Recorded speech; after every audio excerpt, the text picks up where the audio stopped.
বন্ধুরা সবাই কেমন আছো? আশা করছি সবাই খুব ভালো আছো। তো আমরাও খুব ভালো আছি। তো আবারও একটা নতুন ভিডিওতে তোমাদের সবাইকে জানাই অনেক অনেক ভালোবাসা। তো বিকালবেলা রেডি হয়ে আমরা বেরিয়ে পড়লাম মাঠে ঘুরতে। আর সত্যি কি বলবো, এত সুন্দর ঠান্ডা হাওয়া, এই ঠান্ডা হাওয়ার মধ্যে কিন্তু মাঠে ঘুরতে কিন্তু বেশ ভালো লাগে। আমি যখনই বাবার বাড়িতে আসি তখনই কিন্তু আমার কাকিমা, বোন সবাই আসে, এসে বলে চ মাঠ থেকে ঘুরে আসি, অন্য কোথাও যায় না, এখানে মাঠ ছাড়া কিছুই নেই। আর তোমরা যারা আমার ভিডিও দেখো তারা নিশ্চয়ই জানো যে আমি গ্রামের মেয়ে। তো গ্রাম তো আমার ভীষণ ভালো লাগে। আর এইসব মাঠ আমার দারুণ লাগে। আমার বাড়ির থেকে বলো শহর থেকে আমার মাঠ বেশি ভালো লাগে। এত সুন্দর গন্ধ, মাটির গন্ধ আর সবজির গন্ধ ভীষণ ভালো লাগে। তোমরা ভিডিওটি দেখো, তোমাদেরও কিন্তু খুব ভালো লাগবে। আর এখন বিকালবেলা আর রজনী ফুলের গন্ধ কি বলবো তোমাদেরকে, অপূর্ব লাগছিল। আমি যখন বাবার বাড়িতে আসি তখনই কিন্তু সবাই বলে চ মাঠ থেকে ঘুরে আসি, তাছাড়া কিন্তু কেউ আসে না।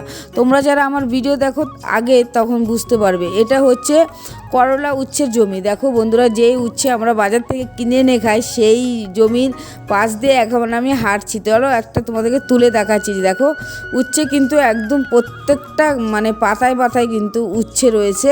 একটা উচ্ছে তোমাদেরকে দেখালাম, ওই যে দেখো কাকিমা হাঁটছে, মানে মাঠে এসে মনে হচ্ছে কোথাও যাচ্ছে, মানে এরকম একটা ব্যাপার। আমি যখনই বাড়িতে আসি তখনই এই কাকিমা বলে চলো মাঠ থেকে ঘুরে আসি। মানে আমাদের কোনো দোকানে গিয়ে মানে বিরিয়ানি খাওয়ার থেকে মাঠে আসলে আমরা বেশি আনন্দ করি, সবাই ভিডিও করি, ভীষণ মজা করি সবাই মিলে। তোমরা ভিডিওটি দেখতে থাকো বন্ধুরা। এই যে মানে ফাঁকা জমির মাঝখানে দিয়ে আমরা হাঁটছি আল দিয়ে, এত ভালো লাগছে। আর মাটির গন্ধ সত্যি ভীষণ ভালো লাগছে। তোমরা সম্পূর্ণ ভিডিওটি দেখো, তোমাদের কিন্তু খুব ভালো লাগবে। আর দেখো মাঠ কি পরিষ্কার, বাড়ির থেকে বেশি পরিষ্কার হচ্ছে মাঠ। দেখো এটা হচ্ছে মিনিকেট ধান, কি সুন্দর দেখো। আর কয়েকদিন পরেই কিন্তু এই ধান পেকে যাবে। দেখো কি সুন্দর সবুজে ঘেরা, সত্যি মাঠের মতন কোনো সুন্দর পরিবেশ হতে পারে না, প্রাকৃতিক পরিবেশ। তোমরাই বলো কি সুন্দর, চারিদিকে সবুজে ঘেরা, খুব সুন্দর। দেখো এই আলের জমি দিয়ে কিন্তু আমি এখন হেঁটে হেঁটে যাচ্ছি, আমরা সবাই মিলে হাঁটছি। আর তোমাদেরকেও কিন্তু ঘুরিয়ে দেখাচ্ছি, কি অপূর্ব লাগছে। দানও এখন মিনিকেট ধান উঠবে। দেখো ওই যে দেখো এই আলের জমিতে আমরা মানে হাঁটছি, খুব ভালো লাগছে। তোমাদের কেমন লাগছে বন্ধুরা কমেন্টে কিন্তু জানিও। যখন বৃষ্টি হয় তখনই মাঠের রাস্তা কাদা হয়ে যায়, যেহেতু মাঠের সবজি তোলা হয় ট্রাক্টর দিয়ে, গরুর গাড়িতে, তার জন্য কিন্তু রাস্তা আরও বেশি কাদা হয়ে যায়। তোমরা দেখতেই পাচ্ছ এই রাস্তা দিয়েই কিন্তু আমি হেঁটে হেঁটে যাচ্ছি। আমার তো ভীষণ ভালো লাগছে বন্ধুরা, তোমাদের কেমন লাগছে কমেন্টে কিন্তু জানিও। আমার ভীষণ ভালো লাগছে, তোমাদেরকে বলে বোঝাতে পারবো না আমার এতটা ভালো লাগছে। আর আমার তো গ্রাম আমার ভীষণ ভালো লাগে। এই ছোটোবেলায় এই মাঠে আগে কত আসতাম, আর এখন সত্যি আসতেই পারি না। তো আজকে সময় হলো, তার জন্য কিন্তু আরও সবাই চলে এসেছি। একমাত্র বাবার বাড়িতে আমি আসলেই কিন্তু সবাই খালি এসে বলবে যে কখন মাঠে আমি যাব সবার সঙ্গে। আর মাঠে আসলে খুব মজা হয়। তো দেখতেই পাচ্ছ তোমরা কি সুন্দর সবুজে ঘেরা। দেখো আর এই যে ধানটা তোমরা দেখতে পাচ্ছ, এখন পুরো মাঠ ভর্তি কিন্তু মিনিকেট ধান। যেহেতু বৈশাখ মাসে যেই ধানটা ওঠে সেটাই একমাত্র মিনিকেট ধান হয়। এমনি আরও সিজনে আরও অনেক রকমের ধান হয়। তো আমি ভালো চিনি না বন্ধুরা, তার জন্য ভালো করে বলতে পারলাম না। তো তোমাদের কেমন লাগছে এরকম মাটির রাস্তা দিয়ে হাঁটতে দেখে, তোমরা কিন্তু কমেন্টে জানিও।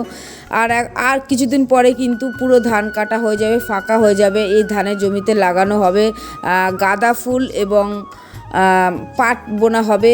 এই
এখন আমি চলে এসেছি শশা জমিতে, দেখতে পাচ্ছ বন্ধুরা এখনও কিন্তু শশা হয়নি, প্রত্যেকটা গাছে কিন্তু ফুল হয়েছে, এখনও শশা হয়নি। আর এক সপ্তাহ পরেই কিন্তু শশা ধরবে।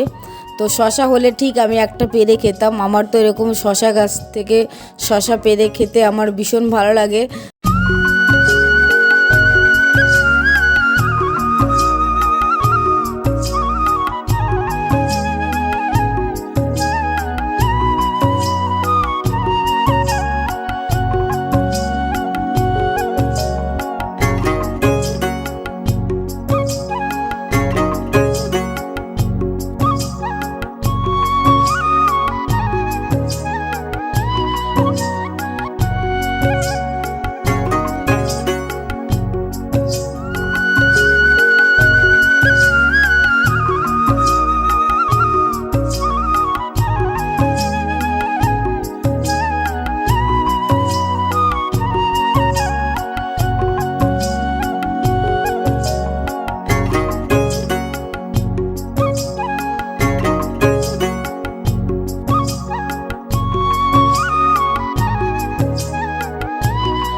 আজকে বিকাল থেকে অনেক হাঁটলাম বন্ধুরা, তোমাদের কেমন লাগলো মাঠের ভিডিওটি তোমরা কিন্তু অবশ্যই কমেন্ট করে জানিও। আমার কিন্তু ভীষণ ভালো লেগেছে, আমি বাবার বাড়িতে আসলে কিন্তু মাঠে ঘুরতে আসি, তোমাদেরকে বললামই। তো বন্ধুরা ভিডিওটি আর বড় করছি না, এখানে শেষ করে দিলাম। সবাইকে অসংখ্য ধন্যবাদ এতক্ষণ ভিডিওটি দেখার জন্য।